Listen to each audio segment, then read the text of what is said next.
Olá, aqui é a Joyce Santiagonal e hoje nós vamos falar sobre as minhas decepções de 2017. O primeiro livro que eu tenho para mostrar para vocês é Sem Juízo, da Emma Chase.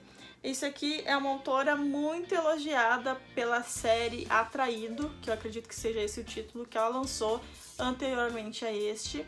É uma série de 4 ou 3 livros, se eu não me engano. E diziam que é uma autora, enfim, que tem uma pegada cômica muito legal, enfim, isso realmente acontece, mas eu esperava muito mais desse livro no sentido de realmente contar uma história e não apenas construir essa história com cenas quentes e, sei lá, alguns acontecimentos que pra mim parecem meio improváveis, sabe?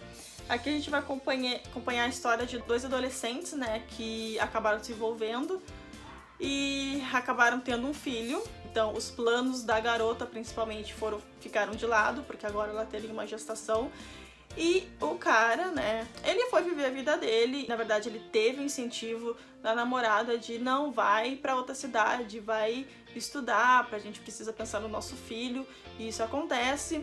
E pra mim tava tudo bem até aí, até que se passou 10 anos, se eu não me engano, dessa história. E a situação continua a mesma, sabe? E depois de 10 anos, quando ele recebe a notícia que a ex-namorada dele, ou namorada, porque meio que eles mantêm uma amizade colorida, vamos dizer assim, vai se casar com outra pessoa, ele simplesmente decide que ele vai voltar então pro interior para reconquistar a namorada dele. Pois é, depois de 10 anos, depois de ter passado o rodo em Nova York inteira, acho que é Nova York, não. Depois de ter passado o rodo em Washington inteira, ele resolve que ama ela. Mas obviamente que ele não vai sozinho, ele vai querer levar uma companhia, porque né, porque não. E quem resolve levar?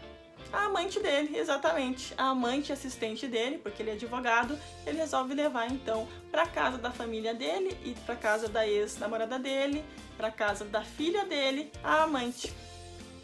Pois é, dá pra entender um pouquinho porque eu não gostei tanto dessa história. De qualquer maneira, eu dei algumas cesadas com essa história, porque, como eu disse, ela escreve comédias românticas muito divertidas, mas a história em si é muito fraca e muito improvável de acontecer, então não rolou pra mim. Uma outra decepção pra mim desse ano, não foi bem uma decepção, foi uma leitura muito boa de fazer, mas eu meio que peguei birra com um dos personagens desse livro, que é Bom Dia, Verônica. Na minha relação com esse livro, na verdade, é bem conflituosa, porque eu gostei como a obra ao todo, mas eu me incomodei muito com uma das personagens principais, que é a Verônica, e com a narrativa dela, sabe? Que é em primeira pessoa e vamos dizer que é um pouco abrasileirado, assim. Eu me incomodo um pouco com esse tipo de narrativa e pode ser que isso tenha contribuído, sim, para que eu não gostasse da história da Verônica e para as coisas que ela vai fazer nesse livro. Pelo outro lado, nós temos uma outra perspectiva, que a gente vai acompanhar uma outra visão da história, que é através da Janete, que é uma mulher que praticamente vive em cárcere privado, num relacionamento abusivo, e que o marido dela, então, é um serial killer e ela sabe disso, mas vive, então, atormentada pelo medo. Enfim, ela é uma vítima mesmo nessa situação. Os capítulos da Janete são muito, muito bons e, enfim, é a temática que eu gosto de ler, eu fiquei totalmente imersiva, mas a história da Verônica, gente, assim, ó, eu revirava e revirava os olhos. Ela tem atitudes que eu não concordo dentro do livro, ela cria situações que eu também achei extraordinárias dentro da história, que eu achei que não poderiam ser reais. Mas, como um todo, com uma obra em geral, não foi de todo ruim essa história, eu gostei bastante. Minha nota foi uma nota 3, que é uma nota boa, tá? Não é uma nota ruim, nota 3, a gente tem que parar com isso. Mas assim, se tiver mais dessa personagem, desse universo criado pela autora, eu acredito que eu vou ler sim, porque a curiosidade é maior. E sem contar que a história por trás desse livro também é muito interessante e que mexe com a curiosidade de qualquer leitor, que a gente não conhece então a autora, que é a Andrea Kilmore, nem a editora, sabe a identidade dela? Não sei, né? Mas é bem interessante, eu acho que isso contribuiu bastante para que despertasse a curiosidade do leitor e que conhecesse Bom Dia, Verônica. Nas minhas melhores leituras de 2017, tem o autor, que é o Brandon Sanderson, e nas minhas piores leituras de 2017 também tem o autor Brandon Sanderson. Mas eu acho que isso não é algo ruim, sabe? Eu acho que é interessante ver o quanto um autor consegue te cativar com um livro e tu pode tranquilamente não gostar de um livro escrito pelo mesmo autor, sabe? Acho que tu não precisa colocar um autor no pedestal só porque ele escreveu um livro muito bom. Eu acho que tá tudo bem isso acontecer. O livro do Brandon Sanderson que eu tô falando que eu não gostei tanto é Coração de Aço, que saiu pela editora Aleph. Esse aqui é o primeiro volume da série Executores. De modo geral, eu gostei muito do universo, de como o Brandon Sanderson criou. A narrativa dele, como sempre, é muito, muito boa. Mas eu não gostei, mais uma vez, do personagem principal, sabe?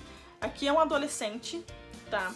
Mas isso aqui é uma ficção científica e eu acho que não casou muito bem um adolescente, com todos os hormônios de um adolescente, estarem dentro de uma ficção científica onde uma guerra está acontecendo.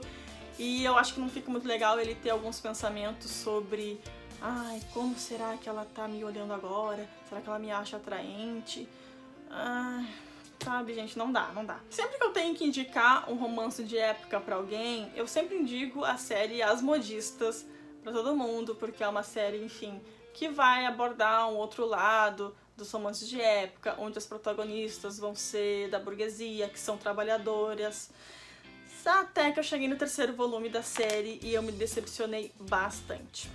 Volúpia de Veludo é um livro que, gente, eu penei pra ler, porque a história e simplesmente os personagens não tinham química, sabe? Os dois não funcionavam, demora muito para engrenar essa história. A Leone era uma personagem que eu tinha muita curiosidade de conhecer mais sobre ela, mas acabou sendo com a história mais ok, tudo bem. E, enfim, não chega nem aos pés do primeiro volume, que é A Sedução da Seda, e nem aos pés do segundo volume. E eu tava com muita expectativa pra história da terceira irmã, mas infelizmente, sabe, não rolou. Eu acho que a Loreta perdeu um pouquinho da mão aqui nesse livro. Outra decepção desse ano foi A Improvável Annelise, da Tati Azevedo. Eu já comentei isso nas minhas leituras no mês de dezembro, vou falar bem por cima sobre o que eu achei. Eu acho que se você é um leitor que não lê muito romance sobrenatural, vai gostar de Improvável Annelise, mas se você já leu, que já tem uma carga literária quanto histórias de fantasia, que vai falar sobre a jornada de uma personagem que descobre os seus poderes, não vai gostar desse livro porque não tem nada que tu já não tenha lido em outro lugar aqui.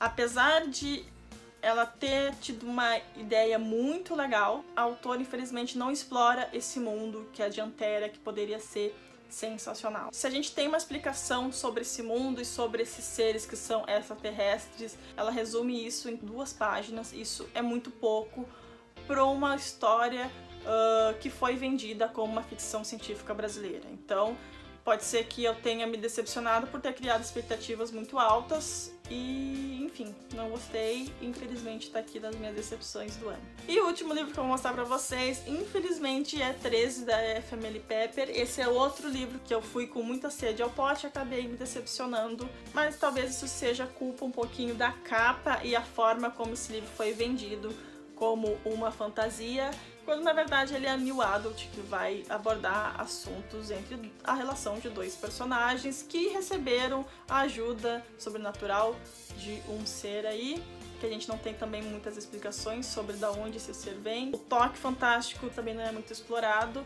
E a relação dos 2 jovens é ok, daí a parte new adult eu gostei bastante, por isso que eu dei 3 estrelas. Mas se vocês vierem de Não Pare, de uma fantasia que, enfim, tem um universo bastante amplo que a Pepper criou, de Zirk com ceifadores, e vim pra 13, talvez tu se decepcione um pouquinho. Enfim, essas foram as minhas 6 decepções do ano. Apesar de estarem aqui nessa lista, não são livros que provavelmente eu perdi tempo lendo, sabe? Acho que nenhuma leitura a gente perde tempo lendo e eu também não criei ódio por nenhum deles. Muitos dos que estão aqui eu vou continuar lendo, como no caso do Romance de Época, que o próximo livro já é uma das minhas próximas leituras.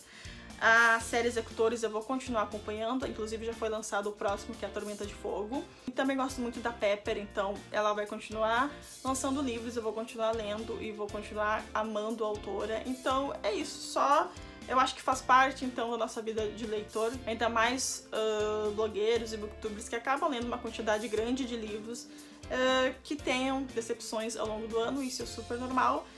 E é isso, essas então foram as minhas decepções, espero que vocês tenham gostado. Me contem nos comentários se vocês também tiveram decepções, se já leram algum desses livros e gostaram. E contem aí o que talvez eu possa ter perdido em alguma dessas leituras e o porquê vocês acharam tão bom. Eu vou gostar muito de saber disso, eu acho que conversar sobre livros onde a gente tem opiniões diferentes é muito legal também. E é isso, a gente se vê então no próximo vídeo. Tchau!